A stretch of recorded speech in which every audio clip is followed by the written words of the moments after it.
Good afternoon, everybody. Welcome to another Esoterica live stream. Looking forward to hanging out for a couple hours, I guess. Not sure how many folks will be dropping by, but hopefully we'll have some folks coming in. But yeah, it's been a very exciting time period on the channel. This week has been just positively exhausting. Wonderful, and as it is, but still rather exhausting. But it's been a great couple of weeks on the channel. I've been really happy with how things have been going. Yeah, just some basic sort of channel review stuff. The last episode I think we did was got to get into some philosophy of the occult, which I'm always keen to do, just because I never get to flex my philosophy chops, I suppose, and got to get into some of the ways in which esotericism and occultism have transformed, or did somewhat transform, the debate around nominalism and realism in the 15th century. And that was a lot of fun to really get into. And I think this is a place again where a lot of people really, I think there's a big mistake that gets made, whereas many esotericists don't really see the philosophical context of how important the big Neoplatonic Hermetic occult revolution was in the 15th century.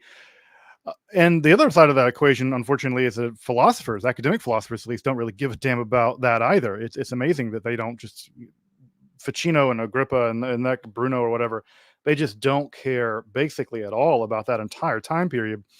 And so it's really a pity, but it was a lot of fun to be able to get into that material and sort of show how this had a philosophical impact in a way that I think gets underplayed or downplayed or ignored, or people just don't even know that it happened. So that was a lot of fun. It was a lot of fun to get into that. What else did we get into? Set did an episode on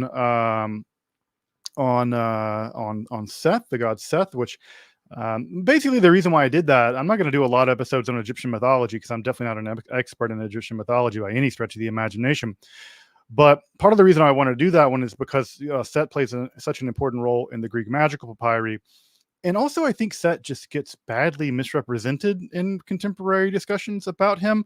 Um, it just He just is kind of made out to be sort of a edge lord bad guy, and especially I think as he gets sort of associated in some ways with modern left-hand pathism, he just becomes sort of a boogie monster. But the truth of the matter is that Seth is a much more complicated god, and transformed a lot through the millennia that the Egyptian society existed. And so I really hope I was able to show to some degree just how complex of a deity this was, and in some ways how Seth did actually have an impact in being fused with Yahweh in the way that ultimately would shade into Gnosticism. So that is a place where Set was actually increasingly important in the process by which this Egyptian deity had a huge impact, in some sense, in the way that Christianity ultimately would develop. And the last episode that we worked on, which I've been really I had a lot of fun with, was this episode on the incantation bowls. And I don't know how it is that I've never done an episode on the incantation bowls. I for some reason thought that I did, and then I went to look for it, and I'm like, I'm having hallucinations of episodes I've never made. And so it was a weird moment where I thought that I had kind of made one, and maybe in a dream or something I had made one. And even other people think that I have made one, but I had never made an episode on the incantation bowls. So it was an excellent opportunity to go and really get into the incantation bowl literature, and just show how rich and interesting of a literature that is. And yeah, it was a lot of fun. I mean, I have to admit, I think I must have read 7 or 8 different books of the incantation bowls, and man, my eyes started to cross reading so many of these bowls. But yeah, I'm glad that that episode's done. But I really enjoyed making it, and also I really enjoyed some of the literature putting forward the argument that that the incantation bowl literature may have been performed by women. I really find that episode to or that thesis to be pretty compelling. that the bowls are actually composed at least in some part by women, and I think there's powerful circumstantial reason to believe that they are part of women's literature. So so I'm so I'm really excited to it was a lot of fun to make that episode. Um, as a piece of like merch, I guess. I don't know if it really would count as merch, but one of the things I'm actually interested in doing, I don't know if anyone out there is a does ceramics, but if there are any ceramicists out there that are interested in this, I might put it on the community tab. I'm thinking about making a bowl. That is to say, making a specific esoterica incantation bowl with a specific esoterica incantation in Aramaic. I have I kind of wrote out an incantation that I think would be especially good for Esoterica fans. So if folks have ever wanted to, if there's any ceramicists out there, I might put it out. I might put it out there, but it might be an opportunity for a ceramicist to make some money. And I'm always about getting artists some money. Or just maybe if there's a bunch of artists who want to do it and they can all do it and they can all sell them and they make some money and maybe throw me back a little bit or whatever. I don't care. At any rate, there's an Esoterica incantation bowl incantation that I have, and that's an idea. It's out there. I'm going to put it on the community tab and see if folks want to do it. I'll freelance out the incantation, and folks can make the bowls and sell them as they like. And I don't know, maybe they can help throw some cheddar at the channel to help keep the lights on around here. Oh, and then on top of all of those content, I've also had the wonderful opportunity to do some conversations recently. I really love the opportunity to sit down with people to do conversations. I don't think of them as interviews. I think of them as conversations largely. And we had 3 back-to-back conversations this week, which was just fantastic. I got to hang out with Jared from his philosophy channel, which was really, really great. Jared's a super smart, very kind and thoughtful person. Just really, really great to talk about academia and philosophy and kind of what we're up to and why we're doing it and how we want to do philosophy in a way that isn't confined to academia. So that was great to talk to Jared. Talk to Lynn, practicing occultist. It's also a huge opportunity when I get to talk to a practitioner. Practitioners don't have to take their time with academics. It's always a privilege for me when a person of religious conviction will hang out with me and share their insights and thoughts into their practice. I always feel very lucky and very grateful to have that experience. And so it was very, very good to be able to hang out with Lynn and learn more about her Enochian scrying practice, of scrying the aethers. And I'm also just super interested in how people are bringing previous forms of esotericism to life in various kinds of ways. And she's doing that in a super interesting way vis-a-vis art. And of course, that's a fantastic way. I think the combination of aesthetics and in the occult is just super, super interesting and important. So, and of course, also got to hang out with Dr. Dan McClellan, who I admire a great deal. He's a fantastic scholar of the Bible, and we got to hang out and talk a little bit about Yahweh and some of the discussions around the origins of Yahweh. He brings a very unique and interesting perspective on those questions, especially vis-a-vis monotheism. And so it was really a great opportunity to hang out and chat with him. And also, I think all 3 of these conversations just kind of gives you the range of what we're kind of up to here on the channel, that we can go from academic philosophy to a conversation with a practitioner about scrying the Enochian aethers to, sort of shifting gears and going and talking about early Iron Age Yahwism. So it really shows just the range that we try to cover here on the channel and the range of topics I try to curate in terms of conversations and topics. So I really want Esoterica to be a pretty big tent and really be able to fit a lot of different voices and a lot of different perspectives and a lot of different topics onto this channel. And I'm really lucky to be able to do that. And of course, that's very much thanks to the patrons of the channel and folks that support the channel through all kinds of means, not just my patrons, who of course are incredibly important, but folks who watch and share, and all the things that come along with making the channel possible. But of course, the big news today, I suppose, as much as it is big news, that we are starting a Agrippa class. We're starting an Agrippa class, which is I'm really excited about. I love Cornelius Agrippa.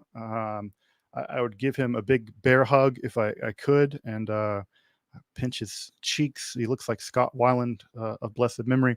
I'm really looking forward to this class on Agrippa's occult philosophy. And what's exciting about this class, well, there's a couple of things that are exciting about it. One is it's not just going to be a class on the 3 books of occult philosophy. It's going to be a class on Agrippa's occult philosophy, just in general, widely construed. And one of the things that people often don't know about Agrippa is that he wrote a lot more about esotericism and Kabbalah and other things, Hermeticism, have never been translated into English. So we've just gotten a couple of good translations of the 3 books of occult philosophy into English. I'll be using the Eric Purdue one myself for the class, along with checking the Capani, the critical edition. But there's a ton of material. I shouldn't say a ton. There's 50 pages or so in the collected works of Cornelius Agrippa, including in his letters, where he discusses his larger Hermetic, Kabbalistic, and occult philosophy that isn't inside of the 3 books of occult philosophy, and is a more mature position than the one taken in the 3 books of occult philosophy. So this class is going to be interesting because we're going to be looking at Agrippa's occult philosophy in a much broader way than I think, to my knowledge, has been done, at least in any experience I've ever had of being taught Agrippa. And it's completely an experiment and crowd-funded education. What's going to happen? And folks, I'll throw the syllabus in the chat if folks want to take a look at the syllabus. What's going to happen in the way the class is going to go is that it'll be live for patrons of the channel. So if you want to get access to the class live, you'll just need to sign up for my Patreon for, I would recommend doing it for the year for like $54. And if you sign up for a year, you can come in. We'll have office hours. We're going to have lectures on the occult philosophy. And then we're going to really just get into the text in pretty deep way, in a very scholarly kind of way that's typical of like a seminar. Basically, it's going to be a seminar. And then ultimately what I want to do, or what I'm going to do, is the class will be freely accessible to everyone on the channel. So this is just going to be an experiment in completely crowd-funded education. I'm going to give this course away totally for free. Not going to charge anything for it. If you don't want to sign up for Patreon, you just want to watch the course and get it for free, you're more than welcome to do that. Because I understand that there's a lot of people who don't have much money. There's a lot of people that are living in the developing world that $54 is a ton of money. If you're living in Brazil, or I don't know, somewhere in Eastern Europe or in Africa, India, that's a ton of money. And I'm really opposed to the idea of paywalls. And one of the forms of paywalls that I find to be the most damaging are financial paywalls. That basically means if you set up a financial paywall, and again, people have different philosophies about this, but to me, a financial paywall just means that only the people of means are going to be able to get the education. And of course, I want to see my educators get compensated. Of course, I want to see teachers get paid. They deserve to get paid. We deserve to get paid, and we deserve to live a good life and have good income. But ultimately, what ends up happening is that so many of those situations just mean a de facto paywall for people who don't have the means of paying for it. So if you want to get access to the class, you can join my Patreon. If you don't want to do Patreon and you just want to send some money over through PayPal, feel free to do that, and I'll gladly send you the links that you'll need and all the information you'll need. So if you don't want to do PayPal that way, and at the end of the day, no matter what, the class is going to be free. The class is going to be free. The only thing that you get for doing the Patreon version is you'll get access to Q&A with me and stuff like that. But again, this is an experiment, folks, and I don't know how it's going to go, and I don't know that I'll even financially break even. These classes, are they're difficult to put together and they're difficult to do, and I'm to translate stuff and I have to teach it. It's not easy by any stretch of the imagination. So, am I going to break even on this? I don't know. Frankly, I don't. I don't know if I'm going to actually break even financially by doing this. But never ventured, never won. Right? There's no way to ever know whether or not something works uh, beside doing it. And I want to try this as an experiment, as just a way to see if I can, one, provide the best education that I can, two, do it in a way that is the most equitable that I can do it, and three, make it so that hopefully I can financially break even. And in those orders of priority, I'm willing to throw my own financial investment under the bus in terms of the values that I really hold, and those values have everything to do with education and with accessibility. So again, if you're interested in doing the Agrippa class with me, feel free again, like I said, to hit it up on the Patreon, to send some money through PayPal. That's great, and then you'll get access to office hours and everything else. Otherwise, everyone on this channel will get access to the class. So everyone's going to access the class. So I see someone in the super chat ask about the Egypt trip. The Egypt trip. Yes. Sorry, I'm just moving things around a little bit. Yes, there is in the works plans to do a live lecture course in person in Egypt. It's going to be on technologies of ascent. So we're going to start all the way back with the pyramid texts, specifically the Pyramid of Unas, and then we're going to work through Gnostic text, Merkava text, Hermetic texts, Christian texts, Jewish texts. We're going to work through the whole thing. It's going to be 8 days, 9 days, up to 11 days on the ground in Egypt.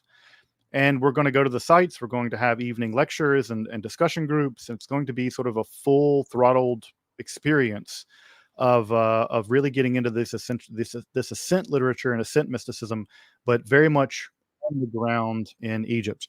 The folks I'm working with to see about getting this priced out are still working on trying to price it out, but I don't know how much it's going. I don't know how much it's going to cost, folks. I don't think it's not going to be cheap. I can go ahead and tell you that.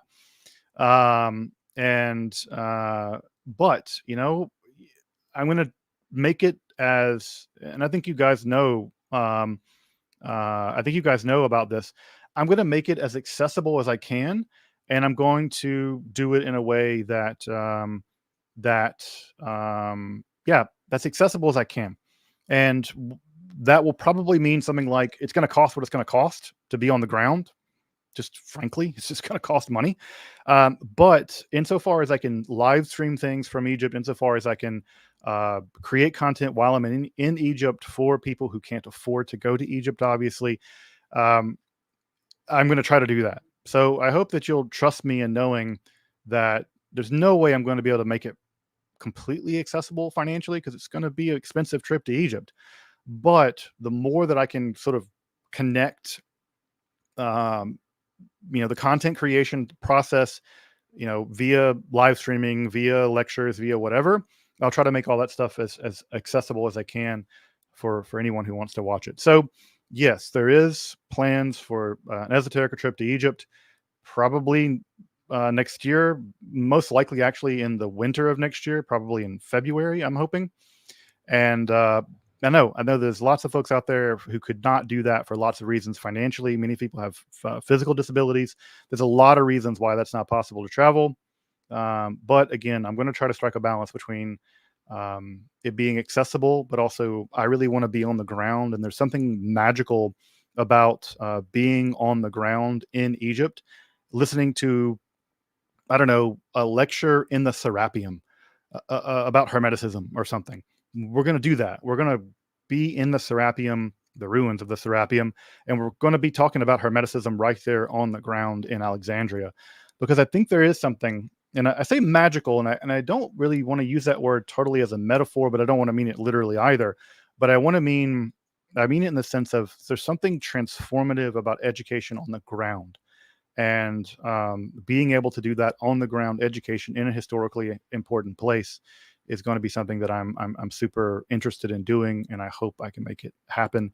And I hope that some of y'all can join me to do some on the ground learning in Egypt. And I will say also, if we can pull this Egypt thing off, and even if we can't pull the Egypt thing off, I want to um, begin thinking about a couple different trips that will be in-person learning. One of them will be a trip in Spain, particularly about Kabbalah. We'll talk about be a class in Spain about the birth of Kabbalah, maybe a little bit in France and Provence as well.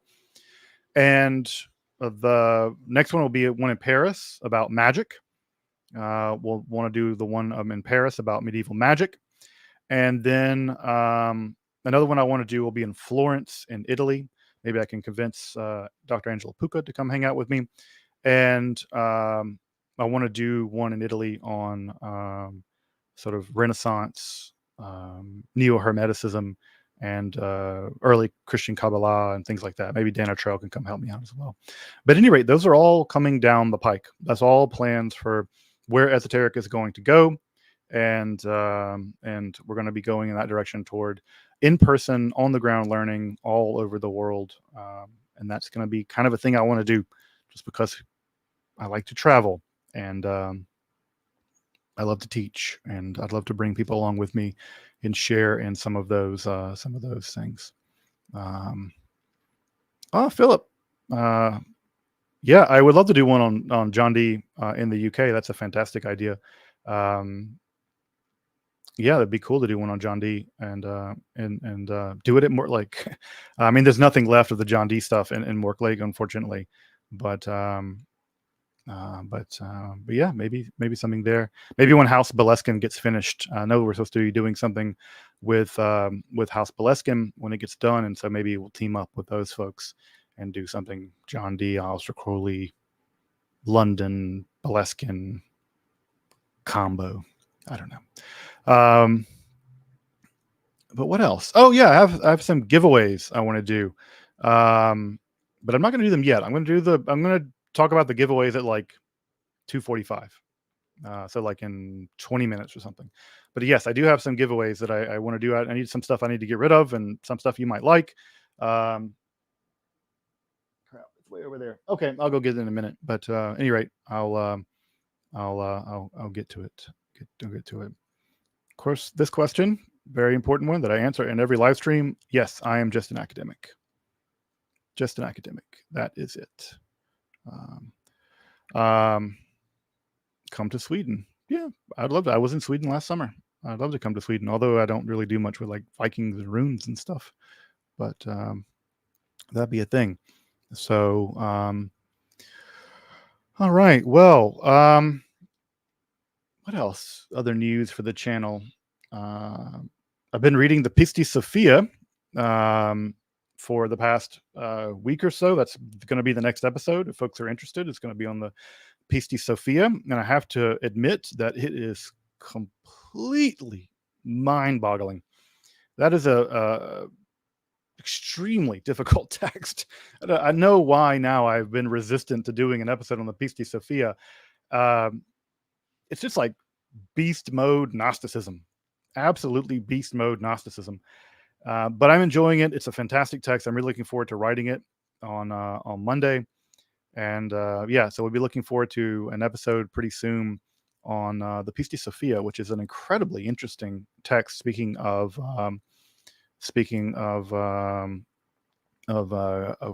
ascent literature, it's definitely a text of ascent literature, and looking forward to doing Pisti Sophia as a sort of a wrap up with so-called Yuian Gnosticism and the books of Yu. And so we'll be taking a look at those. So at any rate, Pisti Sophia is coming up next week. Book is a bear, y'all. Absolutely a bear. But yeah, look forward to that as well. All right, let me grab some questions and stuff before we do the giveaway. Or I announce the giveaway. It's not, Yeah, folks may have noticed I like to give away stuff. If I have some things that I have, and it's always nice to rehome things. I'm sort of a never throw away things, and I don't like to resell things, so I'd rather just give them away. And so that's kind of um, what's going on. But yeah, I'll get to that here in about 20 minutes. About 20 minutes. Um, So this is a question about the shape of the incantation bowls. So most scholars do not think the incantation bowls were used to trap demons underneath them. Um, just because the incantation itself is like a warding incantation, it's mostly stay away, like don't come in here. So the incantations themselves are apotropaic. They're meant to keep the demons out of the house. And so the idea that you'd want to trap a demon inside your house underneath a bowl is not a very good idea. And if you read the incantations, most scholars now believe, for good reason, that they weren't meant to trap the demons. They were meant to somehow make them go away. Now, the question is, why a bowl? And the answer to that is we don't know. There probably was a tradition of using magic bowls in the region, and but it could also be this was, again, if this were largely done by women, that makes some sense. That just been the kind of thing they would have had access to because of their domestic nature of women's lives at that time. But no, the best guess is that they were probably not used for trapping demons inside your house. Both because that seems like a really bad idea, and because the incantations in the actual bowls seem to do that. Red Octopus, you have many idealist philosophers on the channel, but your website says that you're a materialist. Do you have any favorite materialist philosophers? I have the standard Plekhanov and I don't know, Altizer and those sort of materialists. But I don't read a lot of materialist philosophy, I suppose. Um, yeah, I'm trying to think. Bogdanov and those kind of guys are pretty interesting. The sort of classic 19th century, early 20th century materialists are the kind of people I like to read. Um, there's a great book on the metaphysics associated with quantum mechanics that I really have found really, really good. In fact, it's the only book that I found that actually does any service whatsoever to philosophical questions about metaphysics vis-a-vis what we know about quantum mechanics. And so that's a fantastic book about sort of the intersection of metaphysics and materialism. So I think that those are the kind of materialist philosophers that I read. But yeah, I deal with a lot of idealists, mostly because idealism has had a bigger impact on esotericism, obviously, and esotericism has led in many ways to idealism, and it's really just germane for the channel. Again, this channel was not grist for my meal to espouse my own personal beliefs. This channel is for focusing on the academic study of Western esotericism, and so it's not for me to you know, this is not my soapbox. So I don't really talk much about my own philosophy too much, unless some people ask about it, and then I'm happy to talk about it. But yeah, I don't know why anyone would be terribly interested in that. DP Snyder, thank you. I'm interested in the mystical aspects of linguistics. Um, what is this, some good books about mysticism and linguistics? I have to. They're all not coming to my mind right now. But if you could email me, I'm happy to send you some lists, some things that I found useful. Um, I would say that mostly my background is not in so much linguistics and mysticism, but mostly semiotics and mysticism. So insofar as linguistics is a subfield of semiotics, and of course many linguists would chaff at that suggestion. Um, yeah, shoot me an email, and I'm happy to at least connect you to what I do in semiotics and mysticism. I don't do much in terms of linguistics. All right. Let me get a couple more.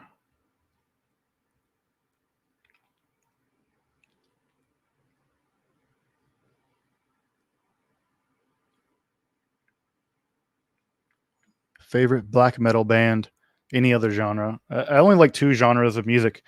It's not true, really. I like black metal and I like Baroque music.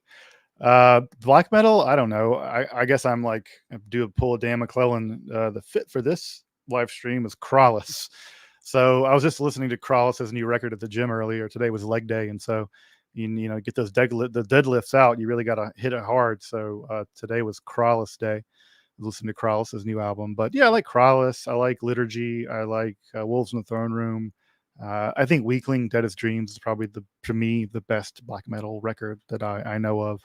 But I'm sure that there are some Burzum kiddies out there that would chafe at that. Yeah, I like Burzum too, even though the guy's, Varg is a bit of a dingleberry. But yeah, I like Burzum as well. It's fine.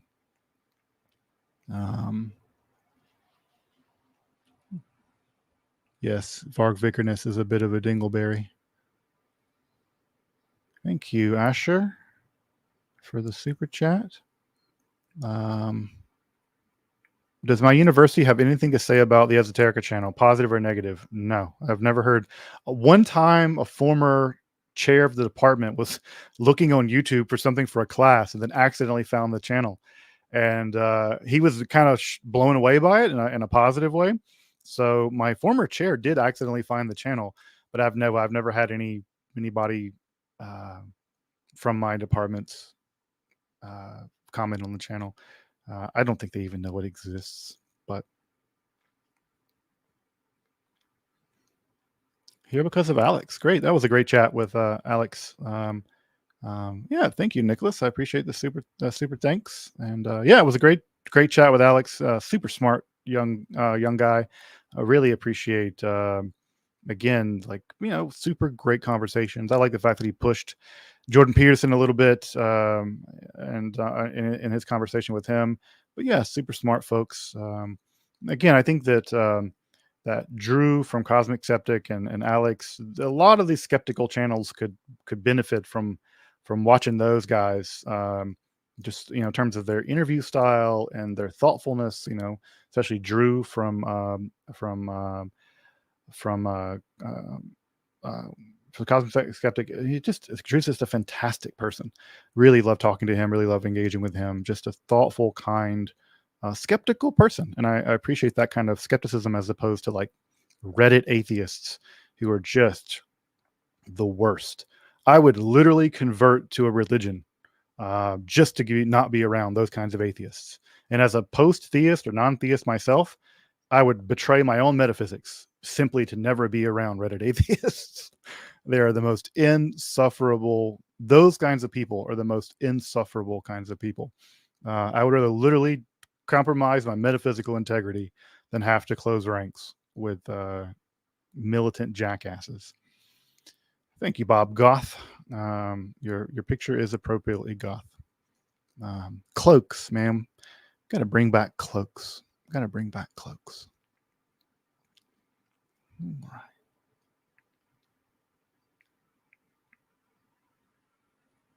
Have I ever written any books? I plan to, but I haven't yet. I want to, but frankly, writing books I can just do that education work here at some level. I mean, there's a whole prestige economy about writing books and how prestige it is to write books, but I just don't care. I just don't care about prestige or the prestige economy. Yeah, I care about providing good education. I care about doing it in a way that allows me to make money to put my kids in, at school and live in my house. I don't care about fancy pants people at the Atlantic or something. I don't know. Yeah, I don't buy that prestige stuff. So I don't know. For me to write a book would have to be a book that I'm super passionate about, and it had to be published in the right thing. I think of Gabriel over at Anathema. That's Gabriel's the kind of person I'd want to publish through, because Gabriel understands that the book itself is an object of art, and if you're going to do the hard work of getting good ideas onto paper, they need to be encapsulated in something beautiful. Also, Gabriel, I know, treats his authors well. He's just a menschlich dude. So if I were to publish a book, I'd definitely want to publish it through something like Anathema, which is a publisher that I have just a ton of respect for. Gabriel's just a great guy.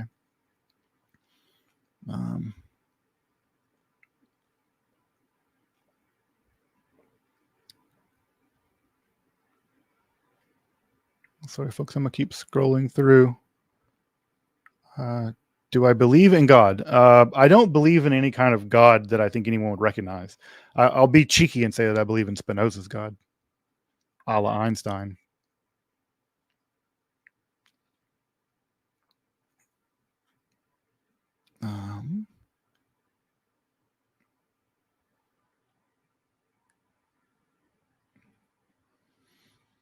I was wondering if you're familiar with Alchemy Rising, the Green Book by Heliophilios, and if I don't know anything about this book.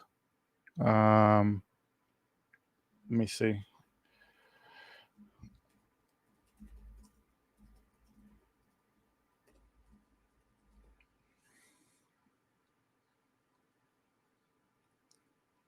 Yeah, I don't know anything about this book. I mean, it's like a $80 Kindle. It's like a $9 Kindle book and an $8 paperback. Skeptical. Skeptical. I don't know anything about it, but skeptical. Just from you shouldn't judge a book by its cover, but I don't know. I'm not. And I see lots of names like Marianne Atwood, and yeah, skeptical. Skeptical.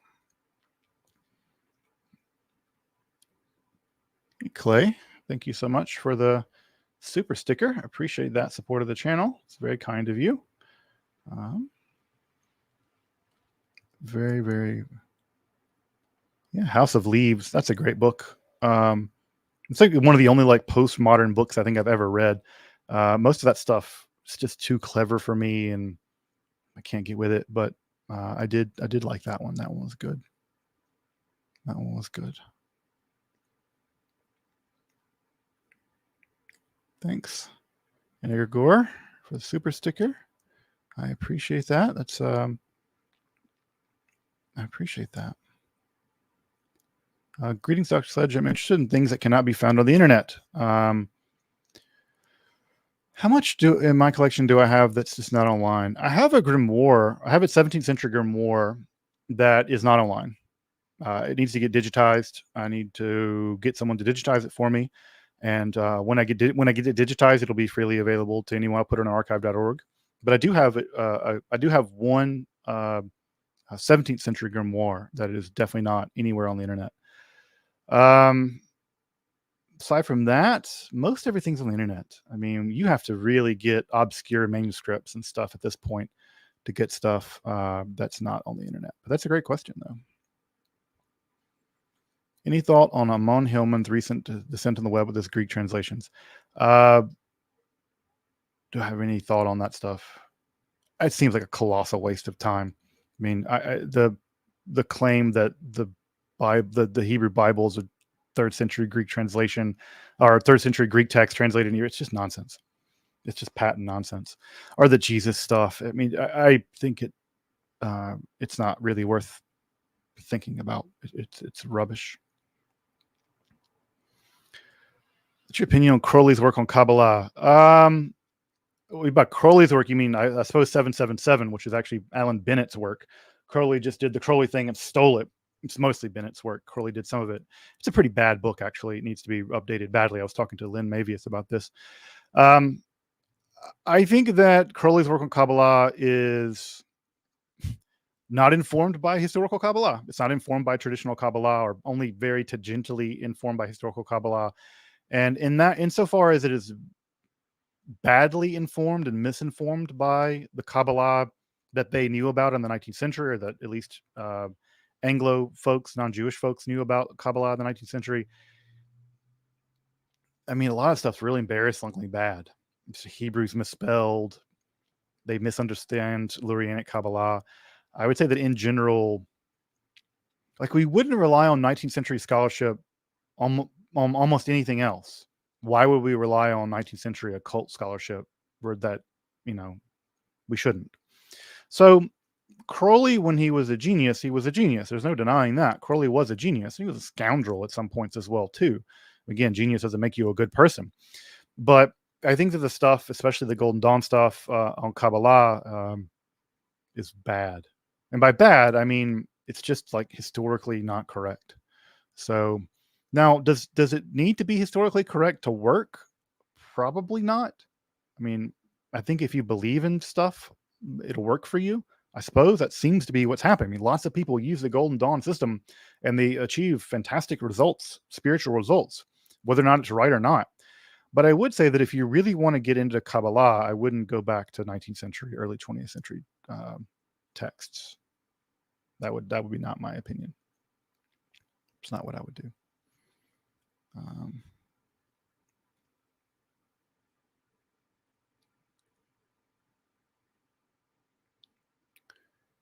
I have not covered the works of Zosimos of Panopolis, and that the reason why is because I'm waiting for some new translations that are coming out. There are some new translations in the works, and because those new translations are in the works, and I don't really want to rely on the old Berthelot translations into French, then I don't want to do it yet.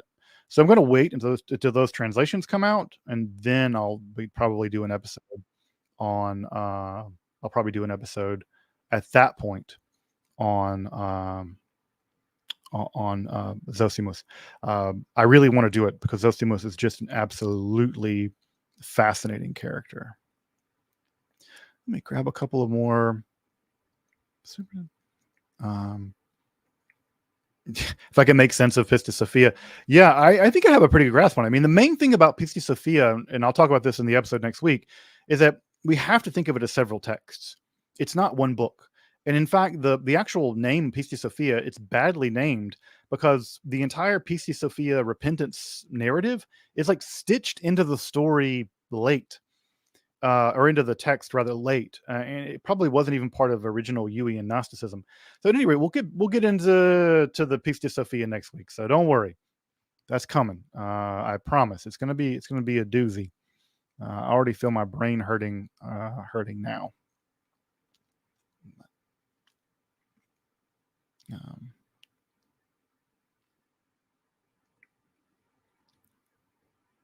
Is there any evidence of liquids or solids being put in the incantation bowls? No.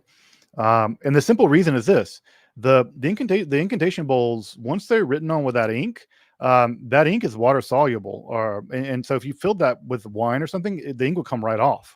So no, they were not libations. That theory was put forward in the late 19th century, and yeah, surefire way of ruining an incantation bowl is putting liquid in it. That will cause the incantation to come off.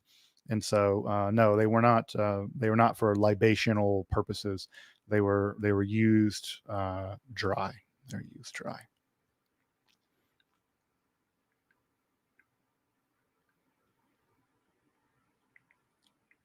Any possibility of an influence of Egyptian thought on Judaism via Moses?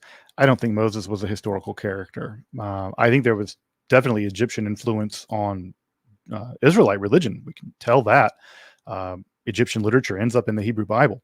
So there's no doubt that Egyptian influence occurred on the ancient Israelites. I mean, ancient Israel was an Egyptian vassal for some short periods, and all of what is the Canaan was part of the Egyptian Empire in the Bronze Age.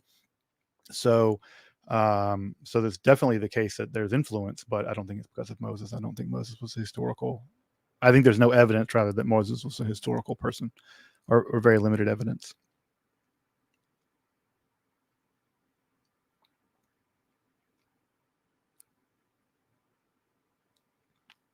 Yeah, this is the Midianite hypothesis, or the Kenite hypothesis. I mean, in some ways, the modern Mark Smith theory is a kind of version of the Kenite hypothesis, just updated with better data. So it is a kind of version of the Midianite hypothesis, which is to say that Yahwism had its origin not in Israel, but it was imported from somewhere else. Probably not Midian, but probably the area around Mount Seir. I say probably. That seems to be one of the possibilities, at least one of the stronger possibilities. Why don't you ever speak about the Erev Rav? it's not the essence of the evil is infiltrated. I mean, the topic of the Erev Rav is really interesting. In fact, at last Tikkun, a teacher of mine gave a talk on the Erev Rav. This is the mixed multitude, folks, for folks who don't know this term, Erev Rav. Yeah, there'd be a fun episode to do about the Erev Rav. The rabbi is really just crap on the Erev Rav constantly. It's just such a heroic amount of intellectual dishonesty what the rabbis do with the Erev Rav and how they blame everything on the Erev Rav rather than making the Israelites responsible for anything. It's sickening in a way. But yeah, maybe an episode on the Erev Rav, especially how it plays into Kabbalah, would be interesting. But the Erev Rav they get short shrift, to say the very, very least. Thank you, Davey, for the super sticker. I appreciate that. I appreciate this. Thank you. See a video about the I Ching. I don't know anything about the I Ching. I don't know anything about Eastern esotericism at all. I know I've seen Benabo Wynn's stuff with Dr. Puka and some of the stuff on their channel. It seems good, but I don't know anything about Chinese divination and things like this. So yeah, it's totally beyond me. So I would have zero to say in correlation with that. Let me grab some stuff for the giveaway, folks. I'm going to turn my camera off just briefly, but I will be right back with the giveaway stuff. You can probably still hear me. All right.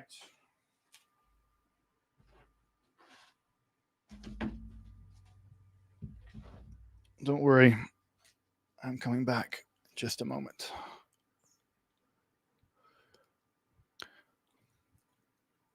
And I'm back. Let's give away some stuff, folks. Same rules as always. Like, if you want to enter into the giveaway, like, I don't know, become a patron or send the channel a donation, send me a donation via PayPal, leave a comment after the video is over, share, whatever. Again, this is not a thing to, to do whatever, but yeah, if you can, drop a super thanks or super sticker or, send me $5 on PayPal or something. I'll throw the link in the chat. Hold on, let me see here. I'll throw the PayPal link in the chat if folks want to do that. But I do want to give away some stuff, but also I don't really care if you donate or not, whatever. It doesn't really matter to me. I don't care.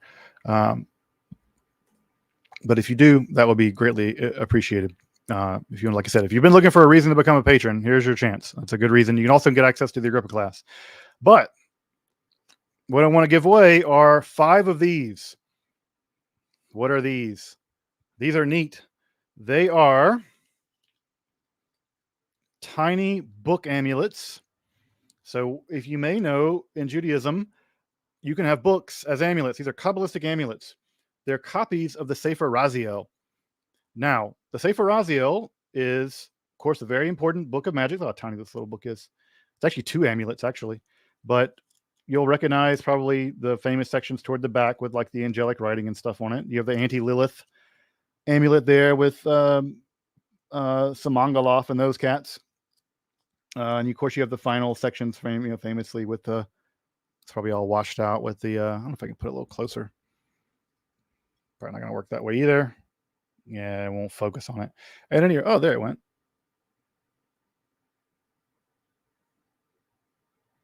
Yeah, whatever. It's not hardly wanted to focus. Anyway, folks, these are tiny little Raziel, Sefer Raziel amulets. Now, why would you want a little tiny Sefer Raziel amulet?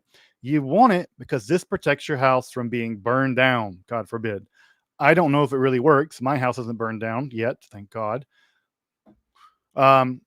But these are neat because in Jewish amulet practice, Kabbalistic amulet practice, the way these work is you have to be able to read them, even if you can only read them with like a magnifying glass or something.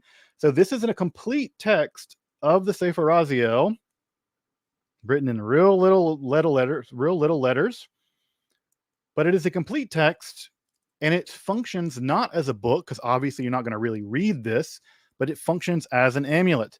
And that's why it comes in this little vinyl case. And according to tradition, you would take this little vinyl case, you would stick it in your attic, and that was would protect your house via the angel Raziel from being burned down. Now you might be asking where I got these. You can only get these in like Haredi bookstores, like in Borough Park or something. They're not exactly easy to get, but I bought some when I was in New York, and I thought, there'd be a fun little thing to give away to people.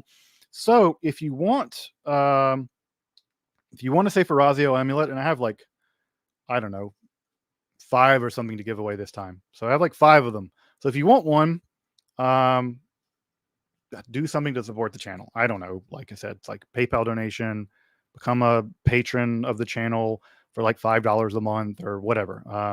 Something like this. And I'll give these away sometime this week. So if you want a little Sefer Raziel amulet, and I'll sign it for you if you want. I'm not sure if that mucks up the amulet power. I don't know. But if you want to, I'll sign it for you. Also, it has another little amulet on the back for success, for Hatzlacha, for success and protection. So it has a pretty famous Sephardi amulet on the back. So it's a double the power amulet, folks. Super powerful amulet power. I can't guarantee you these work. I do have one in my house because I'm a superstitious person, despite the fact that I'm a materialist. But you can also just contact me via my website if you want to enter into that.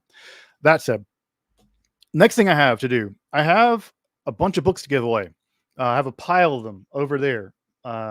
These are like esoteric books. These are books about all kinds of stuff. In the pile will be this copy of Pseudo Monarchia Daemonum by Johann Weyer. This is the Black Letter Press one. This is like a $70 book, by the way. The reason why I'm giving it away is because I bought their entire little grimoire set, and I have an extra, and I'm not going to sell it on eBay, and I'm not going to try to make a buck. I'd just rather give it away to someone. So if you want a pile of esoteric related books, that one I am going to do. Just like, you got to donate something, because it's like, this book alone is like $70. So if you want to go for this, I think it's like, I have like 10 books over there. There's like a book about the Inquisition. There's a book about scribes. There is a couple books, sort of specifically esoteric books. Here, let me see what other ones there are. I'll be right back. Hold on.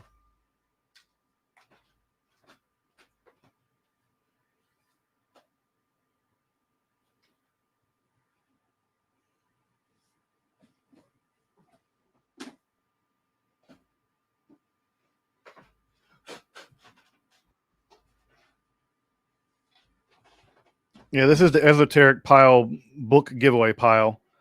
But like I said, this one I'd like to do for like patrons or something. But anyway, like Pistis Sophia, you want a random copy of GRS's translation of the Pistis Sophia, which is not bad, by the way. There you go. There's a copy of Pistis Sophia. You want a copy of Daniel Ogden's very good book on Greek and Roman necromancy? In the pile. You want a copy of old school Cicero copy, or Penguin Class's copy of Cicero on the nature of the gods and on divination and stuff? In the pile. Pseudomonarchia Daemonum. It's like $70 or something. I don't know. In the pile. At any rate, I have a whole pile of books to give away. Just support the channel somehow, and if you win, I'll let you know. I'll pay for shipping, and I'll throw them in a box, throw in for media mail. You can have them. So they're good books too. I mean, those are like the Daniel Ogden book and the other one. It's like not cheap. So at any rate, I have extras of them. I have duplicates somehow, and it's the kind of thing where I'm not going to resell them. I'm not going to put them on. I don't want to make a buck by reselling them, but the easiest way to sort of resell them is or get to get rid of them is to do something to support the channel. So those are the giveaways for this week, for this live stream. I got some Sefer Raziel book amulets, and I got a pile of esoteric books. It's like 10 books, something like that. So I don't know. Like I said, if you want an excuse to support the channel, that's a good way of doing it, I would say, I guess. All right, let me grab a couple more supers just to make sure. will we be able to get absinthe on the Egypt trip? That's a great question. I don't know that they have absinthe in Egypt. I do know they have good arak, so we will definitely be able to enjoy some arak on the hot days. So absolutely some arak in the evenings on top of a roof somewhere, inshallah. Do I deadlift conventional or sumo? I just deadlift like the old school, like overhand, underhand, truck up the knees, that kind of deadlift. I don't lift super heavy just because I'm like getting old. I'm like in my 40s, and so I don't lift super heavy. But I want to be strong. I don't know. I want to be strong, and so I'm all about that muscle mass life. I mean, I don't really care about muscle mass so much. I'm never going to be a big guy, but I do care about strength because I don't know. There's something very primal about the fact that you want to be able to pick up your children like by their shirt and drag them out of their house if your house is on fire, God forbid. So it's all very much wrapped up in, sort of primal Abba stuff, and just being healthy. I mean, I sit on my tuchus all day reading books. I need to get in the gym and lift and all that. So it's good for me to get some lifts in.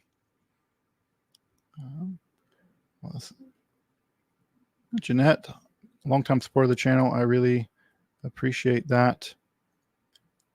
I absolutely have interest in early church fathers like Origen. I want to do a little episode on Origen. I think Origen's a genius, and I think history has done him dirty.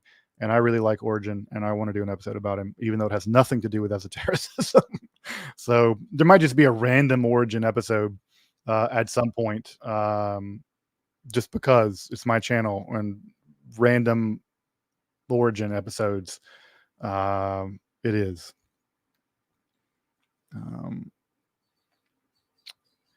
Yeah, I'd like to do an episode on Illinote traditions. These are the trees, the Kabbalistic trees. Great book out about that. A little expensive, but a fantastic book. So maybe I'll cover it. I'll cover it there. Do a video on Sefer Sephiroth. Maybe I've been thinking about doing an episode on Shorsei Shmos, the book on Kabbalah Masit. So might be doing an episode about that, but I'm not sure. Sometime soon.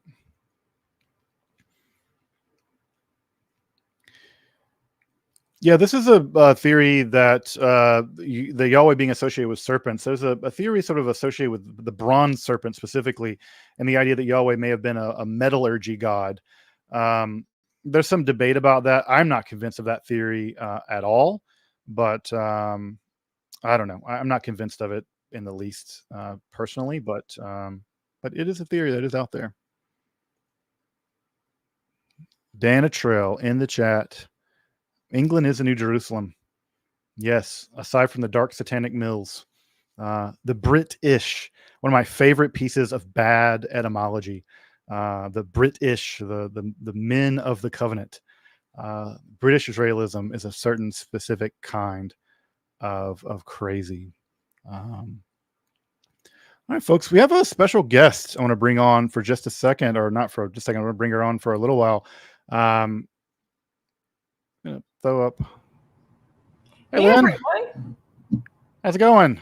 Good. How are you? I'm doing all right. Folks, I invited some various folks have been on the channel just in the past week to just come hang out, and really excited to have Lynn back on the channel. How are you doing today? Yeah, doing well. I'm so excited to be here and join you all for this live stream. My audience always asks me to do live streams, so here's one. Hey, yeah, bring them over here. They can join the chat, which is colorful. Yeah, folks. If you have any questions for Lynn specifically on her, I don't know. I mean, again, Lynn, it's totally up to you what you're willing to answer. I know religion's a totally personal thing. Spirituality is a personal thing. So you're not obligated at all to answer anything. But if folks have questions for Lynn specifically, I will happily field them. Awesome. Yeah, I'm open to answer any questions people may have. Hello, everyone. Thank you for the warm welcome. It's nice to be here. And awesome. And Yeah. I'll definitely also get back to the super thanks and questions in a little bit. Let me scroll down to the bottom here just to make sure there are questions for you, Lynn. Let's say, yeah, folks are for coming in. Oh, I had a question actually for you vis-a-vis Enochian stuff. If you're, Yeah. um, how much, like, there's sort of the spectrum, like John D nerd people, which I'm on the John D nerd people camp, all the way to like, you know, you could describe the Enochian ethers with techno music if you wanted. Like, there's a Yeah. huge range of things. And I was just kind of curious, how do you navigate those kinds of like, that kind of tension? I mean, obviously, uh, Mhm. John D and Edward Kelly did it the way they did it, but I don't think that's any indicator that you have to do it that Yeah. way. Yeah. Any thoughts on that sort of tradition innovation Yeah, absolutely. pipeline? I think that's a fantastic question. I mean, this is relevant to people who are academics, relevant to practitioners. From my perspective, it comes down to the individual question of what you need to get into a meditative mindset, or for whatever work you're doing, the appropriate mindset to be able to receive a vision and what that means for you. So, a lot of people do need the extra ritual equipment. They need the extra ritual garments. They need a space that is appropriate. And on one end, in my mind, there's the John D, there's the ring, there's the table, and realistically, that is a lot of money and that's a lot of time. Hmm. And then in my mind, on the way opposite end of the spectrum, you have Aleister Crowley wandering around in the desert, staring into a crystal and receiving visions.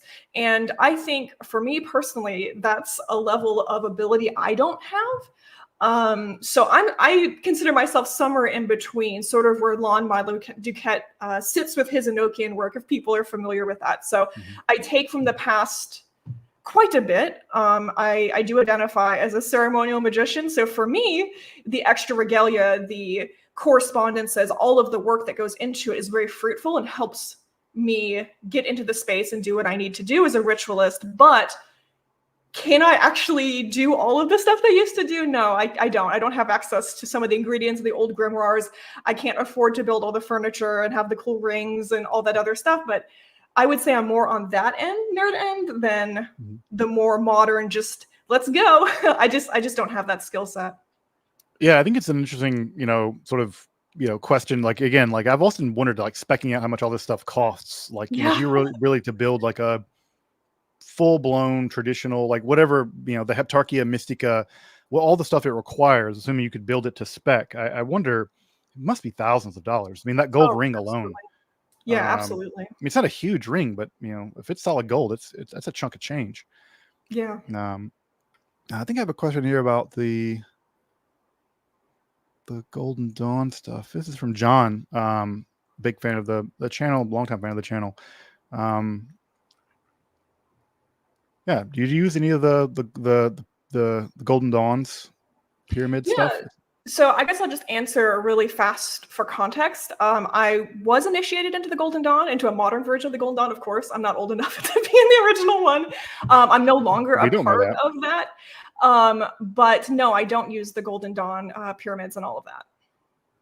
Nice. So really disappointing, right? I set it up to get you all excited about what I do, and Well, it let you down. But I used to do the Golden Dawn stuff, and I do have it. I wanted that experience, and I think for people who are interested in what were these rituals like, I think that's amazing. To be able to experience the full ritual with all of the officers' positions filled, with all of the regalia, with the full temple set up, and yeah, that was really cool.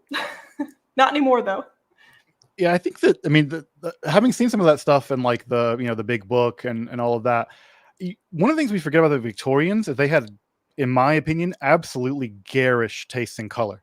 They would just put like hot pink next to like Yeah. green, and the colors and all the I don't know, like in the same way that like the Romans used to paint the statues, they always look so terrible to me. Because I'm just grown up with them just being sort of white marble. And Hmm. all of the colors that go along with the Golden Dawn stuff I could never get with, because it just looks like a light bright or something. I don't know. Um, Yeah. I think that's a great point. So one of the things going on with like the really intense golden dawn colors, otherwise known as flashing colors, like they'd purposely put like yellow with purple. And if you notice, kind of like you get that visual effect when you stare at these garish colors, it's sort of flashing. That's why they're called flashing colors, that they believe it had some sort of a psychic effect. And they had 4 color scales. And I won't like go on a whole lecture about this, but if y'all are like, hey, what's going on with the Golden Dawn color scales? I actually made a video all about that, and how there was originally 3 color scales, king, queen, and prince. And then they eventually added the princess scale to match the Yod-He Vav-He formula. And that's a whole thing. So go check that out if you want to. Yeah. Hey, folks. Yeah. Make sure the folks should go definitely check out your channel. Lynn, if you don't mind, would you mind throwing your a link to your channel in the chat so that folks can get access to that? I would be happy to do that. That'd be great. Yeah, the color thing to me is, I remember looking at it when I was younger and thinking, these colors are just like shocking, and they're meant to be kind of shocking, obviously. Yeah. And so it definitely was not for me. This question from M. Best way to introduce yourself to the practice of Thelema? Ooh, I love this question. Okay, sorry, I'm slow to use putting my channel in here. But yeah, thank you for the question. I would say ask yourself first and foremost what you want to get out of Thelema. So in my mind, there's 2 different things going on. There is this law of the new aeon that applies to everyone, regardless of what you're trying to do. This idea of do what thou wilt shall be the whole of the law, and to follow your divine purpose in life. And that's a really beautiful philosophy. And that's rolled into this love is the law, love under will thing, all that stuff. And you can just go about doing that, right? Like you can start to explore what that means to you and your path and embrace this spark of divinity. And then if this speaks to you and it is part of your path and you feel like it is, then there's something called the great work in this whole area of mysticism within Thelema. And that's a much deeper thing that's perhaps not appropriate for everyone. Something that comes to mind, of course, is a lot of people drawn to the esoteric studies or the occult are trying to work through their own religious trauma. And perhaps because this is a more intense study, that might be triggering for you, and maybe not the best. But if you're like, yeah, I want to start doing Thelemic mysticism, then yeah, you can. I think the best way to approach it, if you're someone who needs structure, is to look up the AA curriculum. So the AA is the teaching order established by Aleister Crowley. It's a Golden Dawn offshoot, but it moves at a lot faster pace, and you can go about those studies formally or informally. You can just study it on your own. And so that curriculum will help guide you. If you're someone who's like, wow, this is too much, I don't know what's going on, maybe start with some of the more modern writers. I'm going to suggest David Shoemaker. He wrote Living Thelema, and he has a podcast. I'm going to suggest Lon Milo Duquette. He had some fantastic, very user-friendly writings. And then I'm going to, of course, suggest Richard Kaczynski, who wrote the biography on Aleister Crowley, as well as the Wiser Concise Guide to Aleister Crowley. So, and I have a YouTube channel too. Yep. So I think that's all great advice. It's funny because again, I'm not a modern anything, and I've I love reading Duquette and stuff because he's just funny. Like, I love him. It's just like you kind of like want to hang out with him. It doesn't matter what he was. If he'd be writing about like cooking grilled cheese sandwiches, and you just like this guy's a super cool guy. Let me grab this super chat real fast while you're getting your channel in the chat. Right. This is a great question, Esmil, about Asherah, and I'm going to do an episode about Asherah because she's super important and super interesting. But at least in the Tanakh as we have it, she seems to be just associated with the Asherah pole, which is some kind of tree imagery that was in the Jerusalem temple at some point. And it does seem like there's a kind of negotiation that does go on with her where some kind of feminized divine is allowed to sort of live into the air of Israelite religion, but in the form of sort of a personified wisdom. And you see this in the Proverbs and Mishlei. And that the idea of a personified divine wisdom does eventually make its way into Gnosticism and into Judaism in the form of the Shekhinah, and into Kabbalah, of course, in the form of the Shekhinah as the feminine divine essence of God. So there's a long story to be told about how anti-Asherah sentiment, fueled by the fact that Yahweh was married to Asherah, that was his wife, or consort at least, and how that anti-Asherah sentiment ultimately got sort of negotiated into a kind of feminized divine being in Judaism, and really in all of, in some sense, the Abrahamic faith. So you can't kill the divine feminine. Not happening. Not even a chance.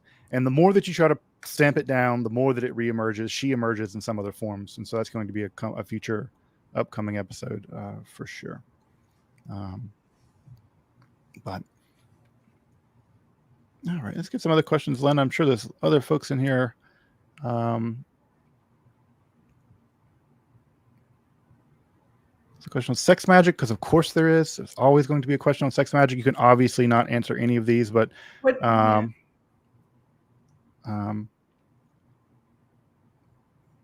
see the gray question. Yep. No, that's my answer. No. Yeah.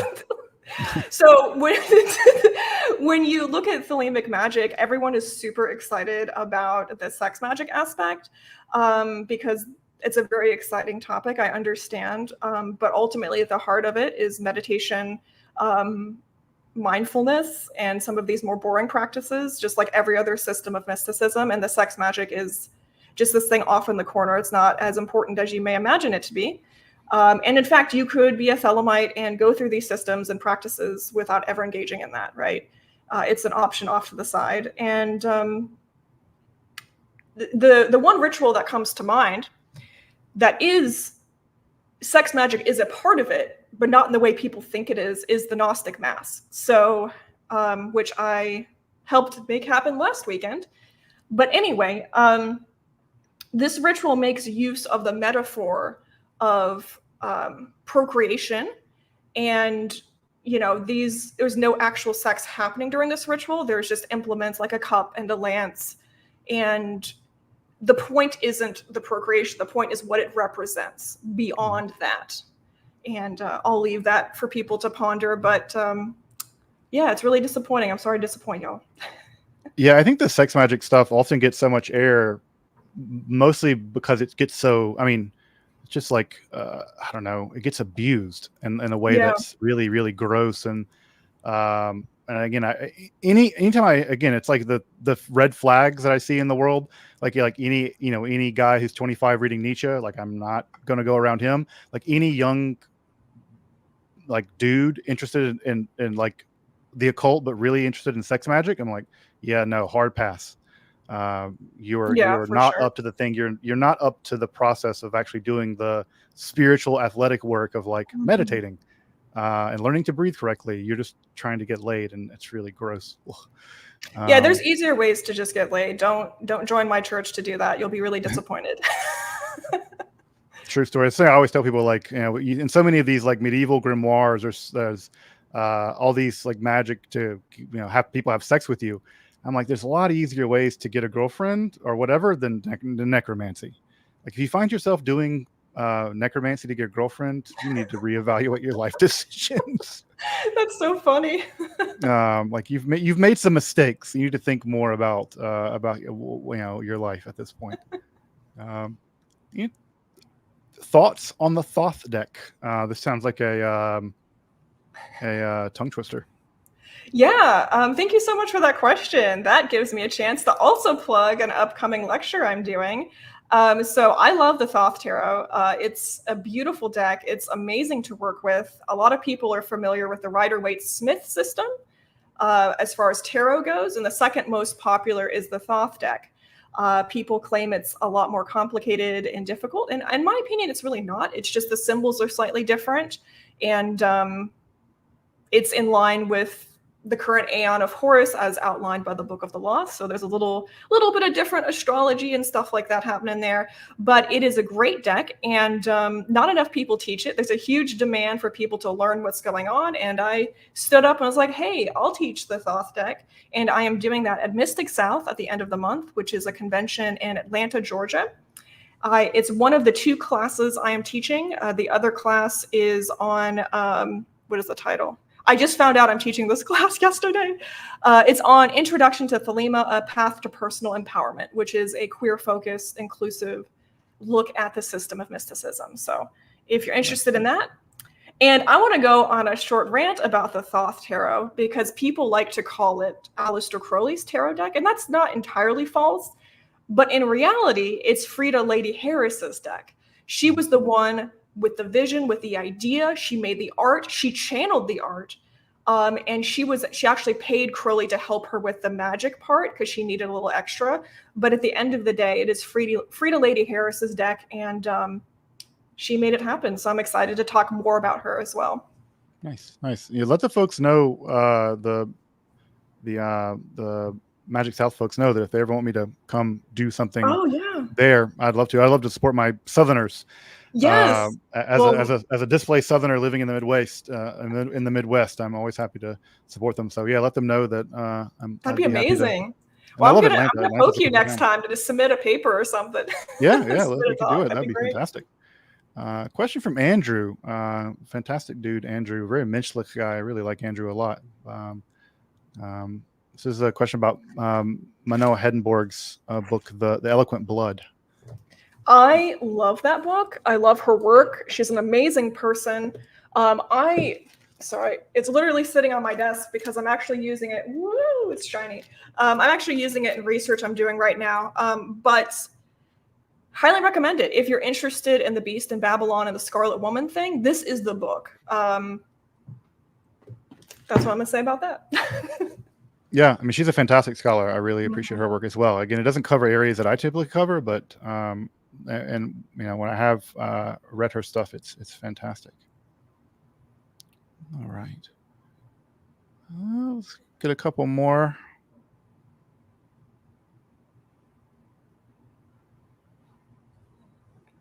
Lynn, what are you reading that isn't esoteric related? Oh gosh. Well, I'm reading a lot of esoteric stuff, but the one book that's not esoteric is a linguistics book. And it is called Cultish, and it's the study of cult use of language. Cultish, I forget the author's name, but it's a really good book, and it explores how the use of the word cult to label fringe religious groups really grew out of this idea of alienating. Basically, you call something a cult when you don't like it, right. But it historically did not have that association. Right. You know, this is a joke in religious studies that what's a religion? A cult plus time. Yep. And yeah, it's not to say there aren't dangerous religious movements, which is somehow the language that has more recently emerged in that direction. But thank you. Here you go. Here's the I highly recommend it. If your staff person working behind the scenes to. Yeah, thanks to my partner. So sweet. I'm sure folks would also, you know, like to see him as well. He's also famous in these parts, I'm sure. Yeah, definitely. Well, he's gone now. Yeah, he vanished. Wanted to ask myself, for lack of a better word, allow yourself to believe in the more spiritual aspect of these practice as a person who's raised very materialistically. It's an interesting question because I imagine I don't imagine we have the same metaphysics, but we might have interesting answers to this question. You know, how do you interact with the metaphysical aspects of practicing magic or scrying the ethers? There's a range, right? There can be psychologizing theories. There can be straight, no, there really are Enochian spirits. They're real, just like, I don't know, I'm real, probably. Any sense of how you interact with those kinds of questions, the philosophical dimension of it? Yeah, absolutely. So I come from a scientific background. I was trained as a physicist, used to do that kind of research. And for me, I'm comfortable with not knowing. I'm comfortable with uncertainty, and I sit with that. And it's taken a long time to get there. So when I practice ritual or magic or engage in any of this stuff, I'm okay with not knowing how things happen. And actually, I prefer to go into ritual work or any of these workings like scrying the Enochian Aethers tabula rasa as much as possible to empty myself out as a vessel of to be filled with divine light and whatever that means. So I think if I went into it thinking like I'm going to meet an actual literal angel that's going to manifest right in front of me, or this is just a psychological phenomenon, or this is just external spirits but they're not angels, I think I miss out. I think that closes myself off to potential experiences, to potential understanding, and I just keep myself open to what that could be and what it could mean, with taking very accurate notes, reproducible work, how it's done, in what context, and journaling about it, having audio recordings, and that way I can return to it to kind of investigate with a different perspective when the work is all done, what that actually means. I think that's a eminently reasonable, and that's the kind of thing that I love to hear, right? Is that we're going into this with an open mind, and we're going to see. Also, I think there's just an interesting aspect of things where experience need not dictate metaphysics. That you can have all kinds of experiences that can be extremely profound and it not have any bearing on your commitment to a metaphysical worldview. And so the idea of bracketing those two questions is, I think, an interesting way of going about it. That meditative practices can elicit experiences that have nothing to do with whether or not there's a metaphysical entity causing those experiences. Let's see here. But I guess what's interesting for me too is I go into a lot of this work when I go back through the old grimoires and just start doing stuff with expecting nothing to happen. I was absolutely convinced that I would not have the ability to scry the Enochian Aethers. I thought nothing was going to happen. And I think that's a great way to approach it, is to not force things that aren't there and just start making stuff up. But I was really surprised that I actually got results. So that's kind of fun too. Yeah, I think that's absolutely true. I'll fill this one. So I guess I'm not. This is an interesting question, but I wouldn't consider alchemy or Kabbalah actually to be heterodox. I mean, they emerged in very orthodox circles. Alchemy was being pioneered by people in the church. This is a weird belief we have that the church was tried to stop scientific development in the Middle Ages, when in fact the church was the leading supporter of scientific development in most of the Middle Ages, and that shifted, of course, in the Renaissance. But and also, Kabbalah and stuff was all very much within Orthodox Judaism. In fact, it's still very much within Orthodox Judaism. So I don't know that any of these are connected. Aside from the Reconquista, it's sort of one of the major things pushing that stuff at that time. But I don't think of them as all being connected in any kind of way. I think they're happening at the same time, but very much in parallel. Very much in parallel. So a question or comment, I think, for you, Lynn. This is, okay. Yeah. Very cool to know your background in physics. Thank you. Really hope you and your work stand against the misogyny in the Thelemic community. It truly changes things. Thank you so much. It's great to hear that. I really feel that this system of mysticism, religion, has so much to offer people, and that's why I sort of saw an empty space and I just walked through it, and in a way that I just inhabited myself, which is a weird thing to say, I know, but I just sort of existed, and that created space for people like me to also take up space, which isn't about. So yeah, I do get a lot of hate. It's really difficult, but at the end of the day, it's rewarding when people tell me, hey, I didn't know women could do this. I didn't know women could be magicians and do ceremonial magic and stuff, which breaks my heart in a way, because women have always been a part of this. Mm-hmm. Even when their names weren't on perhaps the works being published, they were there, they were creating since day one, and we're still here. Queer people Yeah. are still here, women are still here, and there's absolutely a space for you if this is something you want to explore. The obligatory question about the Kabbalion. My thoughts about the Kabbalion is that it's a very interesting text about New Thought that has nothing to do with historical Hermeticism. So it's really important to separate historical Hermeticism from things that get called Hermetic later. And the Kabbalion is a text of New Thought that primarily works within that metaphysical system and has nothing to do really with historical Hermeticism, and in fact often is inimical metaphysically in many ways to historical Hermeticism.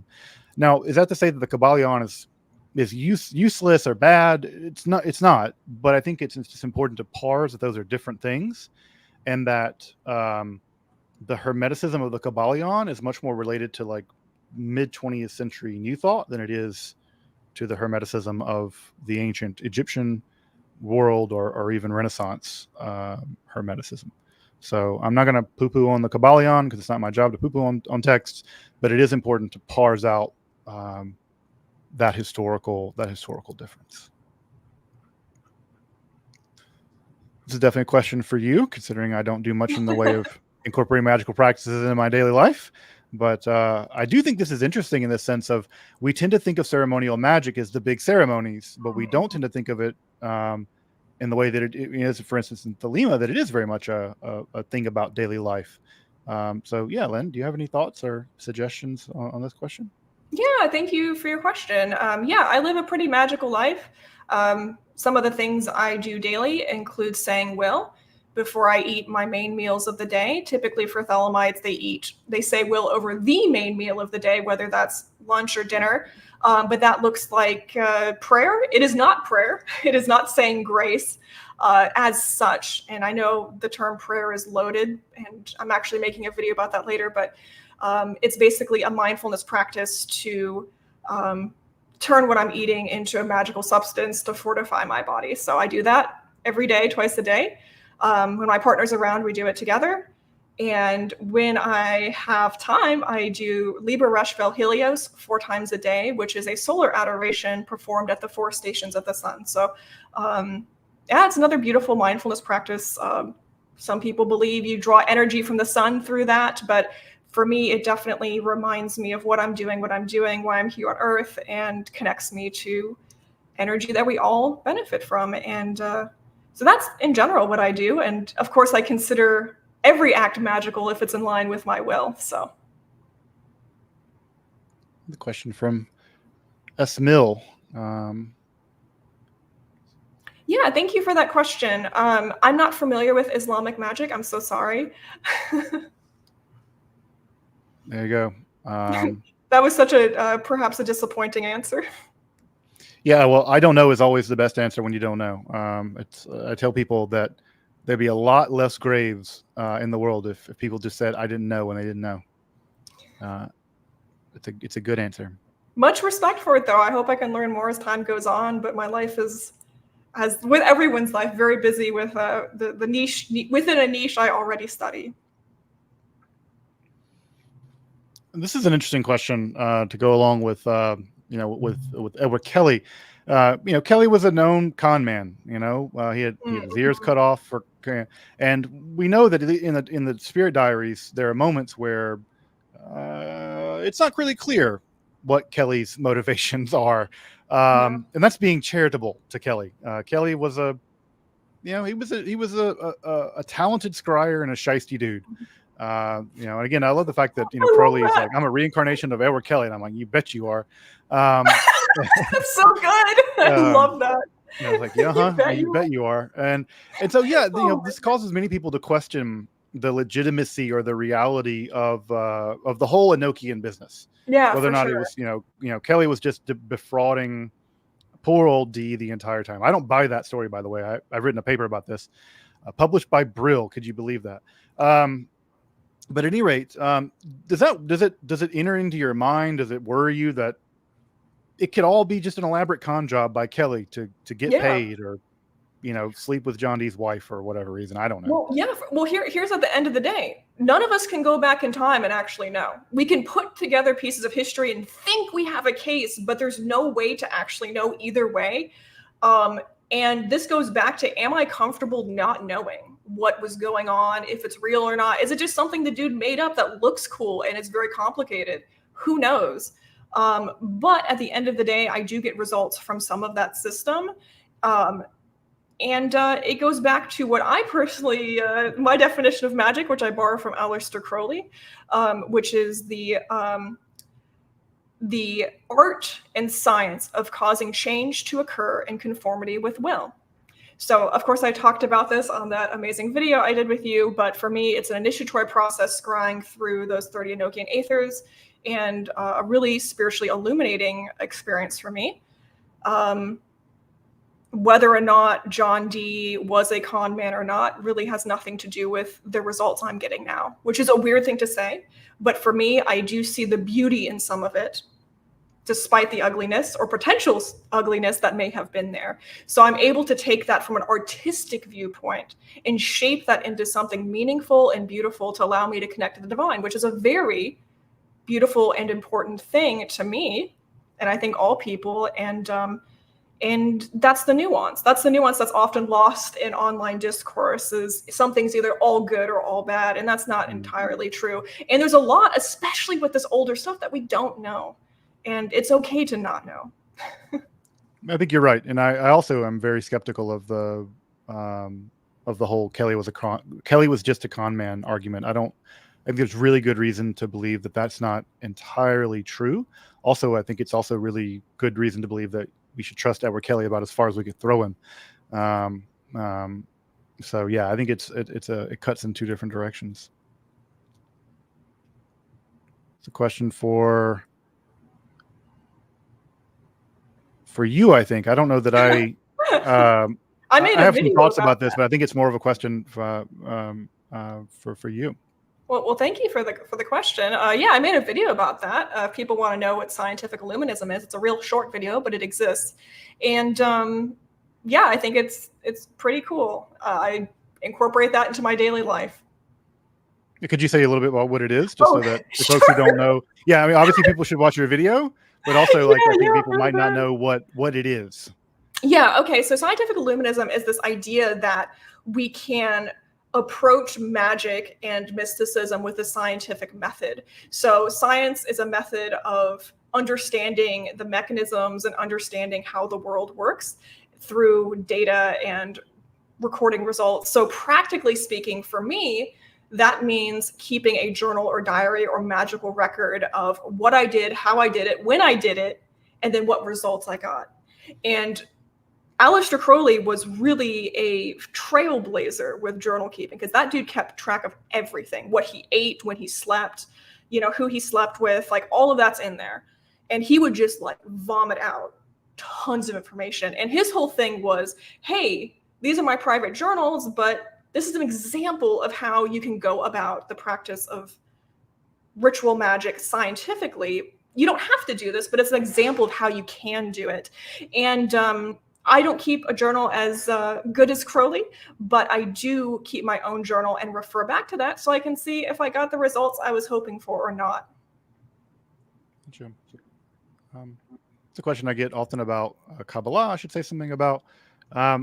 My position on Kabbalah is this. If the book is published, then you can study it and you can incorporate it into your life, because the person who published it chose to put it out in the public. That goes for books in Hebrew and Aramaic and Yiddish or whatever. If it's published, it's in the public world. It's just in the marketplace of ideas. If you want to be a person for whom Kabbalah is going to be a big part of your spiritual practice, it's going to bring you closer into the orbit of Judaism. And I would highly encourage you to reach out to the local Jewish community that you find the most comfortable, whether that's a Orthodox community or a liberal community or whatever, and begin to build relationships with those communities. And I think that that's how we undo all this sort of cultural imperialism or cultural appropriation stuff or whatever. I think if you're going to be doing Kabbalah as a big part of your spiritual practice, you're going to come into the orbit of Judaism. It's just inevitable.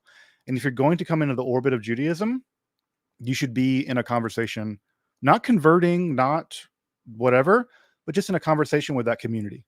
And trust me, a Chabad rabbi or a rabbi of any kind, my wife included, no, my wife would punch you over to me, but they're going to be happy to sit down and have a conversation with you about this and help you integrate that in a way that's going to make sense to you. So, is Kabbalah closed practice? Those aren't categories I use, but that would be the advice. If it's in a book, it's in the public domain. If you're interested in Kabbalah, you're going to be in the orbit of Judaism, build relationships with the local Jewish community. That would be my advice.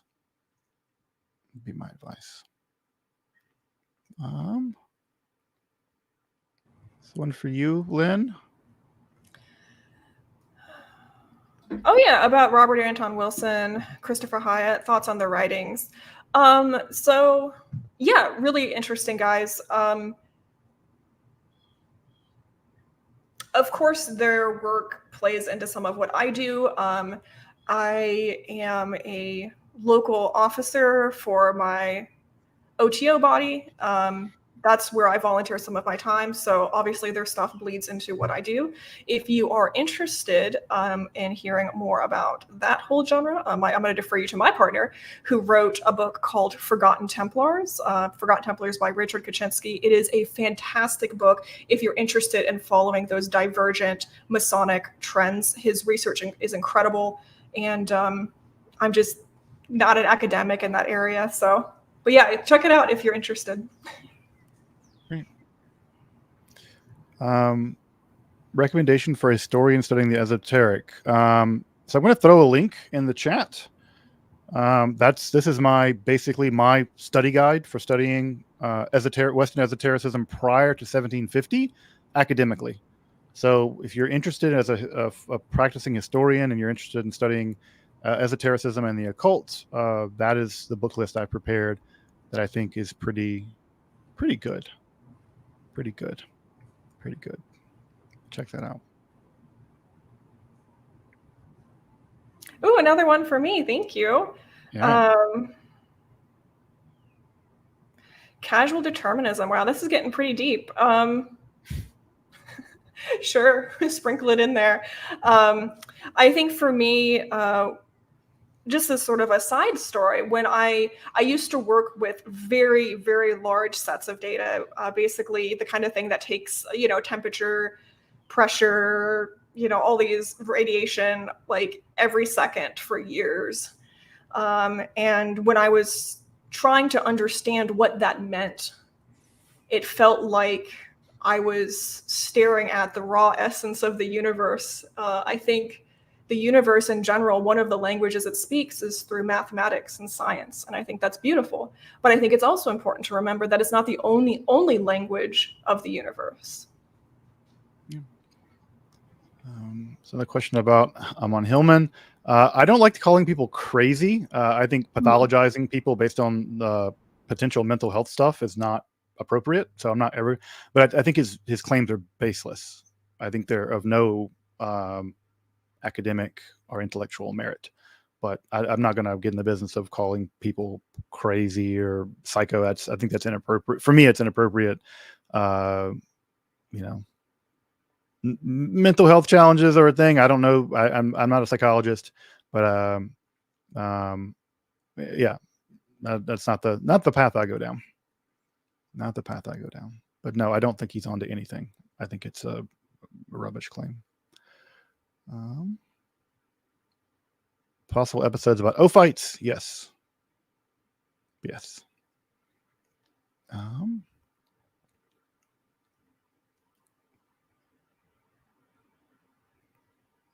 right. Marlene, for you. All right. Out of curiosity, what is your favorite techniques of yoga and meditation? Thank you for asking. I really enjoy Bhakti yoga. And if you're interested in the intersection of Aleister Crowley and yoga, I'm going to recommend Crowley's 8 lectures on yoga. And a lot of people don't realize this, but Crowley was one of the first people to bring yoga over to the West. And he has a whole thing about that. And this has nothing to do with your question, but I did notice this in the chat, and I'm going to return back to this. I just want to be very clear that I am not a witch. I don't identify as a witch, and I do not practice witchcraft. I respect people who practice witchcraft just like I respect other practices and religions, but it has nothing to do, I feel like, with what I do and what I identify as. Yeah, I think it's good. This is a great point, right? That it's not important just because you are into esotericism and the occult, you can't get all. It's not one box.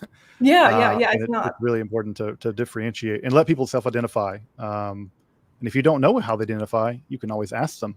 And I've Thank never you. seen a person get offended by being asked, "Hey, what is it that you do? How do you identify yourself?" This is not the fever dream of people who think that you'll get canceled over everything. No, Um, I won't be. I'm not offended. I think the label witch is really cool, but I don't want to mislead people and take on a label that's something I'm not. And also, witchcraft is way more popular than anything I do. So there's a whole market I actively choose not to talk about and tap into because I think it's dishonest for me to represent myself as something as that I'm not. Yep. Yeah, I think that's totally fair. This is a question for Super Chat from earlier. I want to make sure to get to. What kind of divination was Cicero into? The book that I'm giving away, Cicero is just actually interested in talking about like Roman state divination. He talks about other forms of divination as well, but it's really the sort of the official Roman forms of divination. Things like looking at the entrails of animals, the flights of birds, you know, normal divination, Roman divination. That's the kind of stuff. But if you win the books, then you can read on the nature of the gods and on divination, and he will tell you. He will tell you. All right, let me switch back to the other one. Are we going to get another episode on applied alchemy? I hope so. I mean, I don't got a lambic sitting back there for nothing. It's not just shelf candy. I definitely will do something else with it, I'm sure, at some point, but I don't know in what form of poisoning myself for YouTube that I will do, but I will definitely do something. Definitely do something.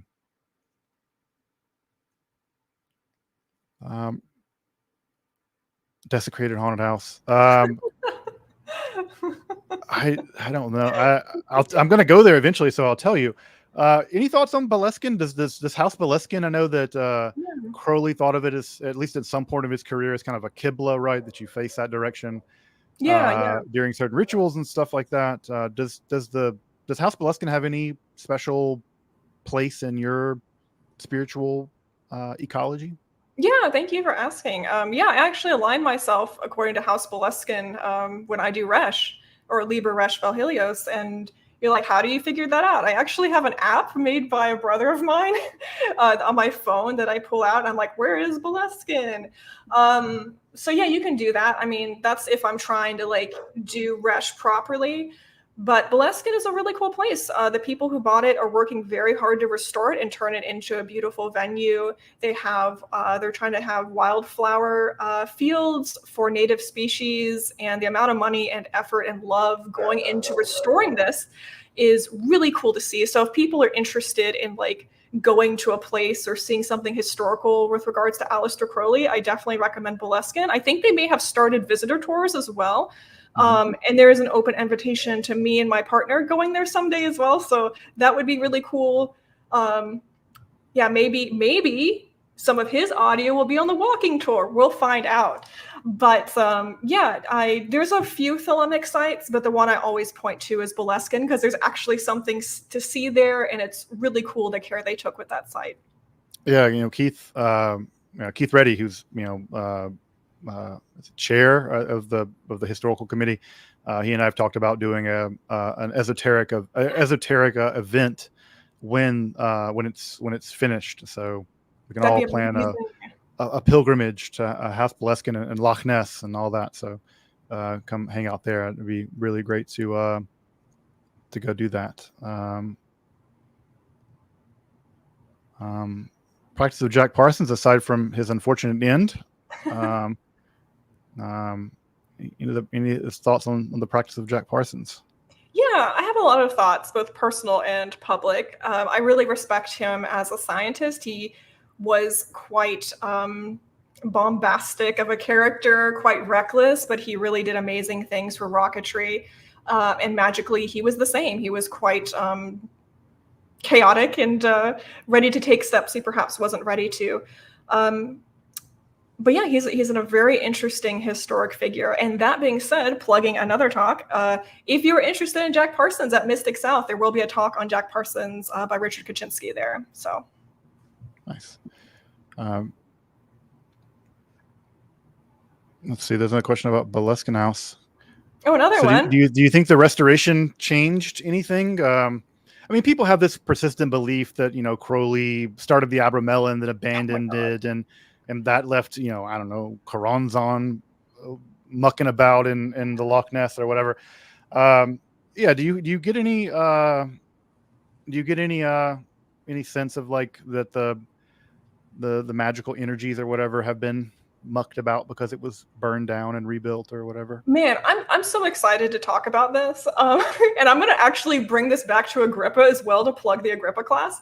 But let's start with this idea that he started the Abramelin, didn't finish it, and therefore things are like messed up now. So many occultists through history. There's someone probably starting the Abramelin working and not finishing it right now. There's probably multiple people doing that. That happens all over the world constantly, and there aren't portals to hell everywhere in the world, right? So even if Crowley did that, which I don't necessarily believe that happened at all, but even if it happened, who cares? And the second thing is when we talk about, I've never actually personally been to Boleskine, but I think about these things a lot. And Agrippa talks about this in his 3 books of occult philosophy, that when you do something with an object or pour your energy or thought into it, that object can become imbued with celestial energy, right? Through the celestials and the world soul. So, one example he uses in the 3 books is, you know, someone who is a sex worker, and if she uses a mirror to do her makeup every day, you know, she imbues this mirror with a sense of pride and outgoingness, all of these things. So if you take the mirror before a speech and prepare yourself in front of this mirror, you get those properties transferred onto you. So yes, was Boleskine burned down multiple times? Yes. But compared to the amount of volunteers who love Boleskine, who were hand placing the stones, hand laying the roof, with love for history, with love for making this a space for people of many generations to enjoy and appreciate, I think that imbues Boleskine with a lot more beautiful, powerful energy in the Agrippa sense than anything else that happened perhaps before that. Yeah, it's funny. You can see it over my shoulder right there. That is a piece of timber from the oratory at Boleskine. Awesome. So it's like a piece of the burned timber. And I was like, you know, if anything got infused with Abramelin Crowley energy, it'd be a piece of the timber from the oratory. So that's a piece of the timber from the oratory. But yeah, I have the stuff, and people are like, you know, I have an incantation bowl over there. Like, people are like, do you ever get bad stuff happen in your house? I'm like, the only thing bad happens in my house is my kids break my stuff. But yeah, I've never had any sort of weird bad mojo or whatever. Yeah, I feel the same way about Boleskine. You know, I don't have any sort of especially, I mean, there are battlefields, folks. Like, if there are places where bad things happened, just like go to a battlefield. Like, that's the worst.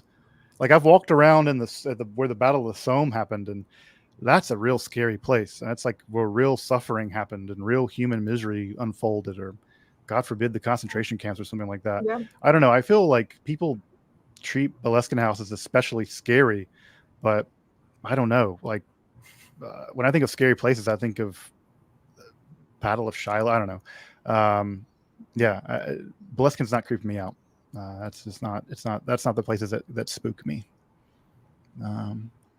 A couple more questions for Lynn, if folks want, because I don't want to keep her all Friday afternoon. I'm sure she has things to do, and but just a couple more questions if folks have questions for her. Otherwise, we can. You have me until, I would say, 4:30. Okay. So you only have me until 4. Okay, so, then we're done at 4. Yeah. Yeah. So I'm gonna have to dip out at 4 Awesome. to get some stuff done before Shabbat. Although this time of year, Shabbat doesn't even start until like 9:30 or something.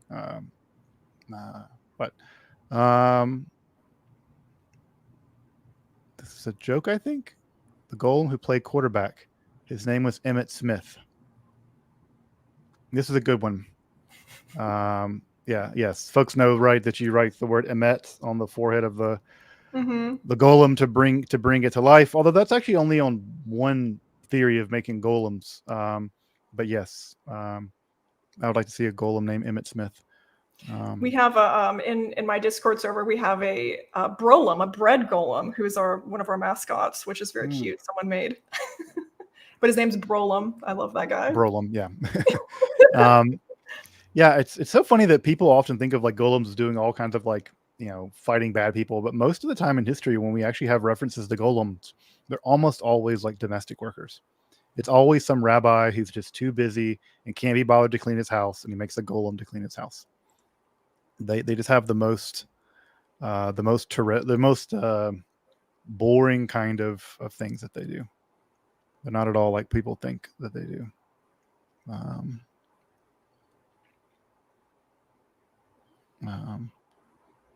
It's nice as a little, maybe a little apology. So I want to apologize for some of the comments I left on your videos before I got to hear you out better. I was upset about the idea of whitewashing Thelema, but you don't. Yeah, thank you. I'm quite sincere in what I do and what I practice, and making that accessible to everyone. So I'm glad that comes off well. Yeah, and Flex, I will say, you know, thank you for, you know, we live in a day and age where internet anonymity is super easy, and to actually come out publicly and say that, you know, you apologize. Yeah. That's a very virtuous thing to do, and I laud you for it. Yeah, well appreciate that.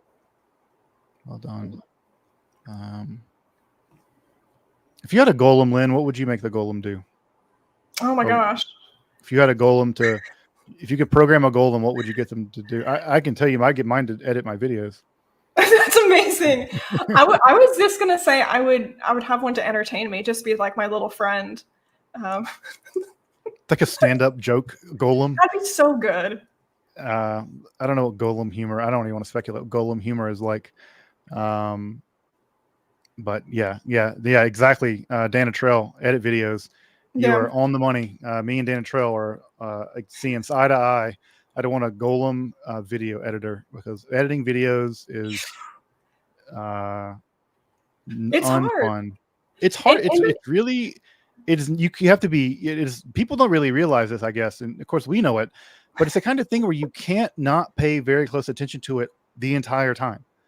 And it's like the most slow, boring thing to stop, cut. Yeah, it's. Well, and someone recently criticized me for using a script. I'm like, whoa, hold on. I need you to understand that like every little thing I do is under severe scrutiny. Okay. Like if I get a date slightly wrong, or say someone's name wrong, or just like I not only get the flood of messages even when I correct it, but people email me and I have to deal with emails. I'm like, whoa, hold on. I meant to say this date. It's okay. So yeah. Yeah, I do use a script for my videos because I want to get less emails. Yes, trust me, folks. Listen, I every single Esoterica video that you've ever seen basically is scripted. I'm like riffing off a teleprompter, because exactly what Lynn said. There is an entire army of people out there for whom their social value only exists by like punching up, by like trying to like gotcha. Actually. But you're not punching up with me. Like you're just punching down because I'm just a little guy. It's just, there's a whole culture of it. It's just like, yeah, it is. It's so gross. And I'm like, yeah, look, you know, if I get stuff wrong, like that's what we get things wrong. Like it's fine. Like it's not, you're not saving the internet by telling me that, you know, whatever. But yeah, it's the whole culture of, and I also see that in academia.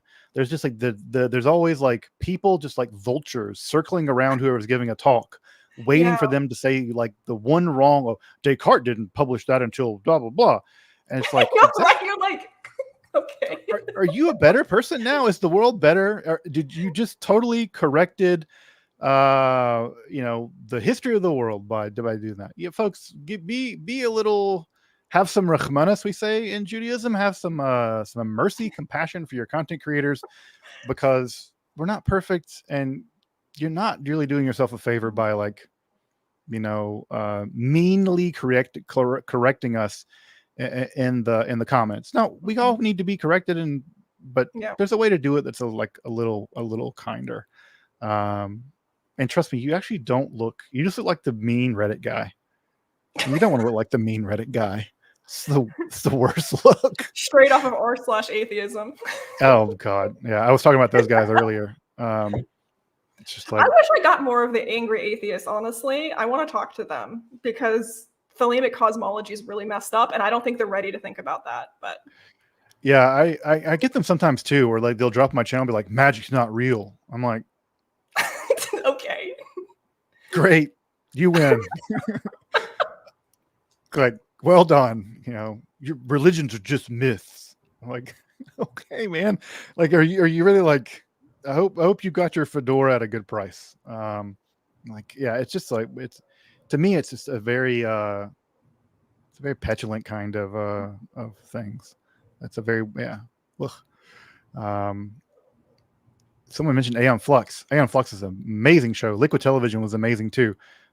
This is me showing my age, but Liquid Television was amazing, and Aeon Flux was like mind blowing back in the day.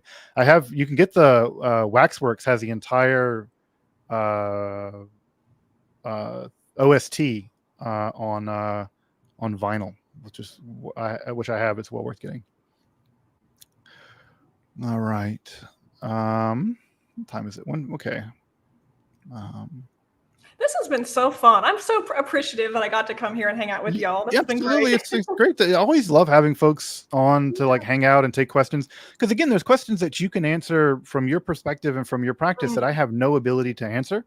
And, you know, it's just really important for me to be able to platform practitioners and platform practitioners, especially practitioners who don't have historically not gotten the platforms that they deserve. Whether it's women practitioners or queer practitioners or what have you. To me, it's just like, and also you're just a thoughtful person who's really doing this in an interesting and incredible ways. So it's not like, it's just a great opportunity for me to be able to platform thoughtful people who are doing great stuff. So yeah, thank you. And it's such an honor and privilege and so special to me when I do anything of interest or useful to academics as well, because that's such an important part of it as well. And I occasionally hear about academics referencing some of my videos because there's a lot of stuff on the internet about the occult and learning, but no one has really like vlogged thelemic religious practices before. I personally love learning about different religions through like vlogs of like nuns in a convent or something. But I started doing that, and then academics hit me up and they're like, hey, can I like reference your Gnostic Mass video? I'm like, yeah, you can. Thank you. Yeah, I mean, the academics can look down their nose as much as they like, but at the end of the day, they're studying practitioners. There was a lot there's no job security without y'all. Well, that and a lot of them double dip. I mean, I'm not going to like call anyone out, but like it's kind of like an open secret that some of the academics are also practitioners, even though they don't say that publicly.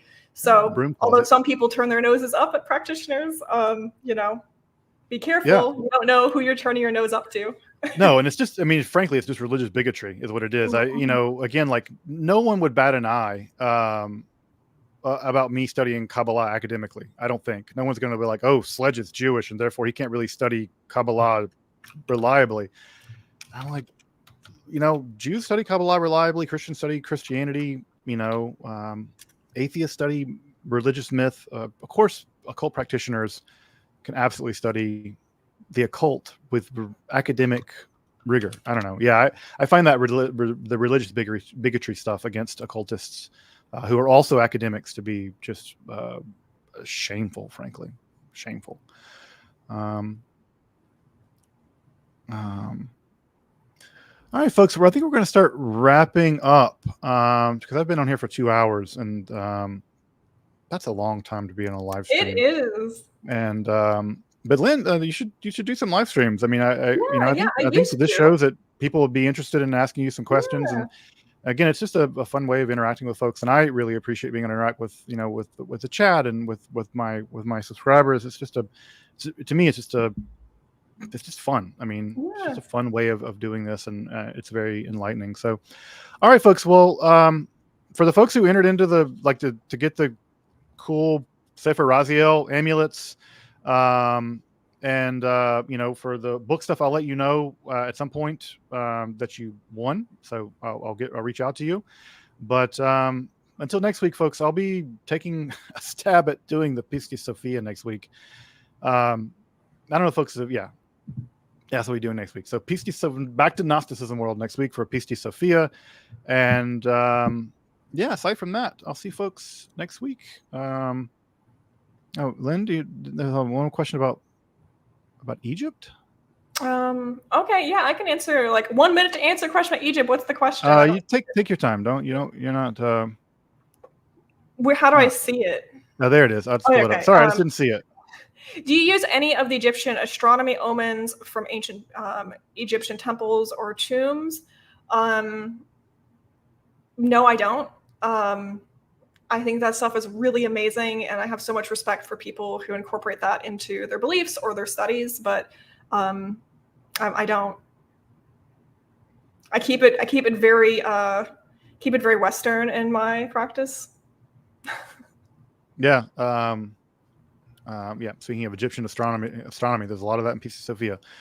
All right, folks. Sign up for the Agrippa class if you want to deep dive into Agrippa.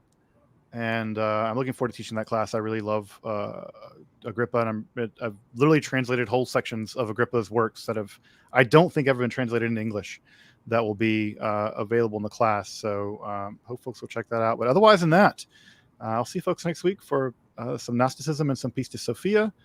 And Lynn, thank you so much for hanging out and fielding some questions. Yeah, it's so fun. I love chatting with you. I love your humor and everything you bring to the occult community and the studies of it. So thanks for having me. If people want to find me, I'm on lots of social medias, Mavius Lynn. I have a YouTube channel. I put it in the chat a bunch of times, but yeah, you can just Google me.